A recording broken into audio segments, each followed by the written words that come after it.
C'est un commentaire anodin.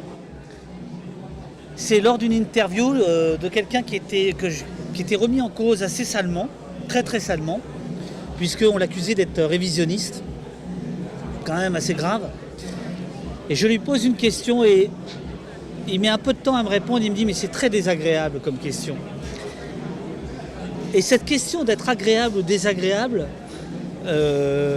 continue à me hanter. Parce qu'évidemment, ce n'est pas la question qu'on se pose quand on travaille, mais en réalité, c'est une question humaine extrêmement importante.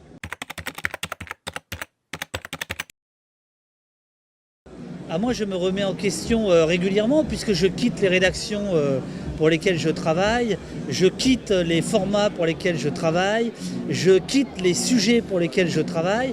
Donc moi, si vous voulez, je passe mon temps à bifurquer dans tous les sens.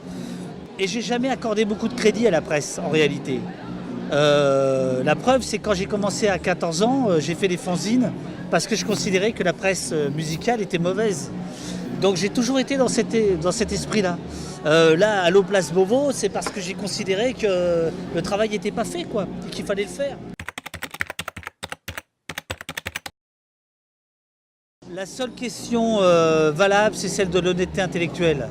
Et d'arrêter avec les conneries de neutralité, d'objectivité, etc. Parce qu'en réalité, on sait très bien où elles sont, ces neutralités, ces objectivités. En gros, c'est le statu quo. C'est le statu quo d'une société, c'est le statu quo d'une relation entre un patron, un syndicat, etc.